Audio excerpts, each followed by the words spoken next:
Hello everyone and welcome back guys to a bit of a different video. Now this probably should have come out a long time ago and I know a lot of people were really anticipating this. This was the final race from the Apex Online Racing League Season 14 F2 series, but unfortunately it got copyrighted. I don't even know why. There was no real life footage included. FOM just decided randomly on one lap of this race that the footage was theirs. I've spent literally the last month, or nearly a month now, it's been over 20 days, trying to get this footage uncopyrighted, but whatever I did, FOM just aren't having it. I've tried now to sort of cover over the image with the AOR logo at the point where it likes to be copyright claimed.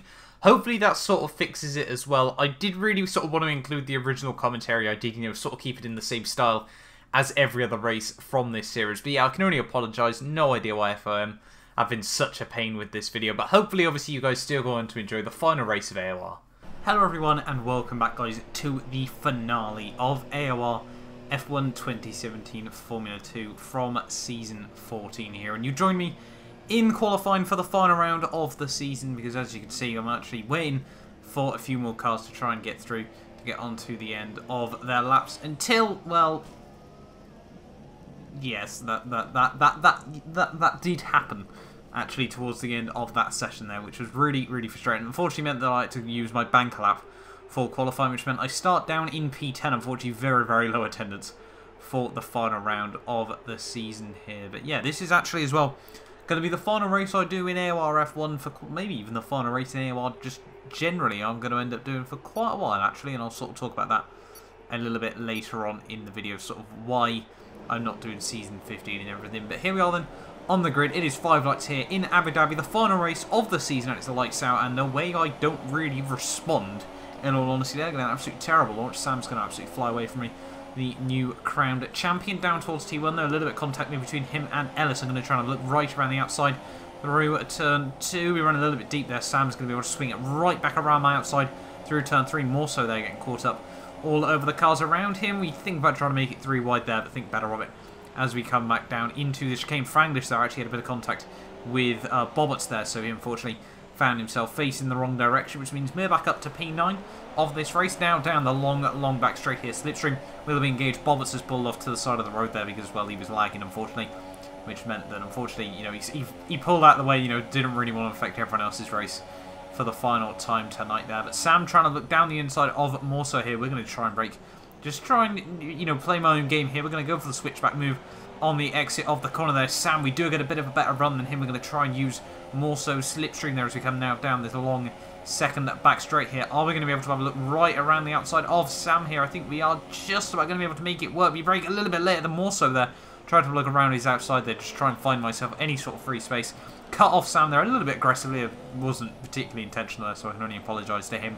But we now move up into P7 of the Grand Prix here, and overall that's actually been a semi-decent start for myself. We only really made one overtake at the start of this Grand Prix, but we found ourselves 3 places up in the early stages of the race, and there were high stakes coming into this one on the whole. If I outscored Bobbitt by 11 points, I could get 6th, but I also had to outscore Midget by 5 points as well there, so we could still get 6th in the championship. We could also drop down to 9th if Herschel won, and I scored, I think, less than, it was 6 points in this race there. But Sam dives it down my inside 1 lap later there. He did say, actually, he wasn't even intending to. He sort of just found himself at that position. Well, obviously, I gave him the room, nice and spatially aware of myself there. As we now move on, though, to lap 10, skipping all the way on to lap 10 of the Grand Prix here, because nothing sort of really happened. We sort of found a lot of drivers making their pit stops here, and that left me all the way up in P2 there. We just really lacked pace here in Abu Dhabi. I'd only done about 10 laps practice for this final round of the season. I wasn't really too worried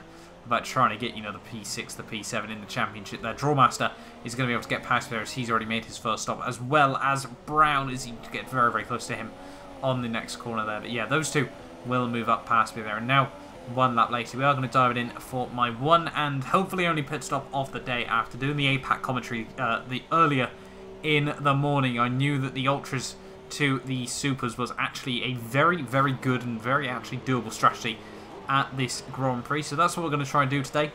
And yeah, hopefully we'll see how we do fare through the rest of the evening here as we come now down to the end of the pit lane though. And unfortunately we're going to find myself all the way down in P9 at this stage of the day there. A little bit frustrating that we sort of find myself a little bit further back, but Herschel, unfortunately, is all the way down in P10 there, so there's no chance for him that he... Well, I'd be shocked if he was able to win the Grand Prix from nearly a lap down there. 1 lap later, though, Bobbitt lets me through as once again he was lagging absolutely everywhere there, and we were a much quicker car at that stage of the Grand Prix. Then a couple of laps after that, actually all over the back of Franglish here, as you can see on the end of, well, midway round lap 16 here. We've got the slipstream, we've got the DRS, we're on much quicker, much softer compounded tyres. Are we going to be able to make it work? I reckon a little bit later than him, and yes, we just about are there.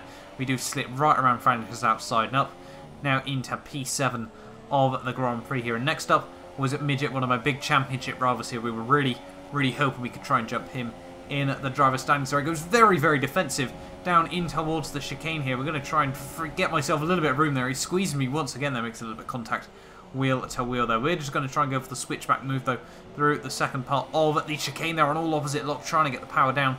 We will have the slipstream, we will have the DRS once more though. We are a much quicker car at this stage of the Grand Prix. We pull to the outside there. He's going to give me an all massively aggressive squeeze there. If I hadn't have sort of fought my own ground, would have certainly been off the circuit there. Tried to go around the outside there, a little bit of wheel-to-wheel contact made, and for now Midget does hold on to that there. But that was really a little bit frustrating to see, you know. I'm willing to fight fair, but I felt he was sort of pushing it to the limits there, and now 1 lap later, you know, we were certainly not going to try and back down once more here. We've got the slipstream, we've got the DRS once more here. We're going to try and have a look to the inside here. We're going to make it very obvious where we are going there, nice and early, and once again he's going to give me the squeeze. There's a tiny bit of contact made actually between the pair of us there, and unfortunately the meant that I locked up. Unfortunately there as well, it did mean that, well, he picked up a bit of damage there. No idea how he managed to spin the car there. That was a bit of an odd one as well there. But yeah, unfortunately for Midget there, that really did set him back. And I sort of felt, you know, that certainly was not my fault because he was trying to squeeze me. I was holding a perfectly straight line, in my opinion there. And, well, the tiny bit of contact, he made me sort of unsettle the car. Unfortunately, I locked up. There was nothing really I could do about that one. So a little bit frustrating right at the end of the season because it's always been quite good fun to speak to Midget in the parties there. So hopefully there's no hard feelings after that one. A couple of laps later though, unfortunately, well, I go on to bottle it there. So I'm going to pit onto a set of the ultra soft tyres here to take me to the end of the Grand Prix here. And I think this is probably a good point to sort of just talk about Season 15. You know, I've done Season 12, Season 13, Season 14, but I can confirm now I will not be doing Season 15. And there are a few reasons for that. And one of the big ones, I think, was Season 14, you know, sorry, if we look back, Season 12, obviously I won the championship. Season 13, I came third. This season, I'm going to spoil it now, I did actually finish up P8 at the end of this season there. And it's obviously, I've been going down every season. I think that's as well the motivation. Every season seems to just be going down more and more. And it's just a little bit, you know, obviously I enjoy doing these races to a degree, but you get, I think, too many races this season have just ended up with me no man's land, just basically just seeing what times I can get out of the car, which, you know, is not what I want to be doing in these races. I don't want to be racing people, and I don't really feel that F1 2017, with how underpowered the slipstream is, with how OP the dirty air is, with how oddly inconsistent, say, with no ABS as well, the way the wheels lock I find is very odd as well. I personally found that ever since the beta. But yeah, I just don't think, honestly, especially as well with the few updates that Codemasters have brought to this game as well.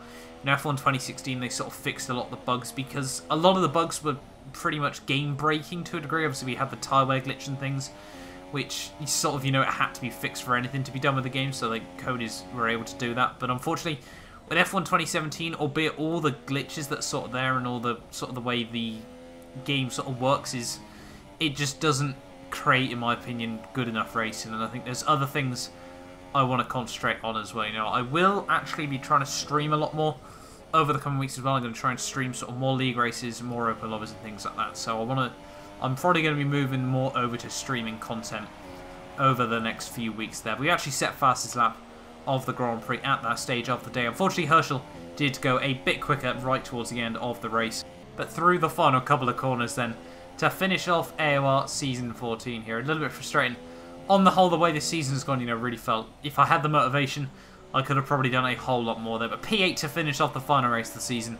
P8 overall in the driver's standings as well, you know, I guess we can be happy with that. And ultimately, this season was a learning experience, obviously with no line as well, the first time I've ever really driven with no line as well. But yeah, in terms of F1 2017 League Racing after this, I will be doing SRL Classic Season 2. I want to try and win my crown back once more. That actually starts this Wednesday. I'll be streaming that 7 PM over on this channel, so obviously if you do want to subscribe as well for that, I would highly recommend doing so as well. But apart from that, I will be doing LCR Season 4 as well. You know, it's something a little bit different, a bit more chilled that I sort of enjoy as well. But yeah, Sunday nights for me, they're going to be a bit more opened up now, which I think is going to be quite nice. You know, the first time really in 18 months that I've sort of had Sunday nights, you know, where it'll be a bit more chilled, don't have to worry about AOR. And ultimately, I think it's time for a bit of a break as well. I can almost guarantee you, unless something very bizarre happens, I will be back on F1 2018 though. I'm gone for now, but I'm certainly not gone forever, I think, in AOR. I've certainly be back for Season 16, it'll be, won't it? Yeah, geez, that seems way too high there. But yeah, I'll be back Season 16, hopefully with a lot more motivation to try and really push myself as well. We'll have to wait and see about that. That is, well, a good 6-7 months down the line from now. But hopefully, you know, you guys have enjoyed this video. It's almost the end of an era for now, but I'd like to just thank everyone else in this season of AOR. You know, all the guys that I've raced with have been fantastic. 2 new people as well and everything, so it's been a really nice experience there. But yeah, overall then, Brown won the race, Drawmaster 2nd, Sam 3rd, Ellis 4th, Morso 5th, Franglish 6th, Bob at 7th, myself in 8th, Midget 9th, and VRT Herschel in 10th. But as I said, hopefully, you know, you guys have gone on to enjoy this video. I will try and bring out a montage from Season 12 to Season 14 over the next few days, but that is me done with AOR for now, and hopefully I'll see you back for Season 16.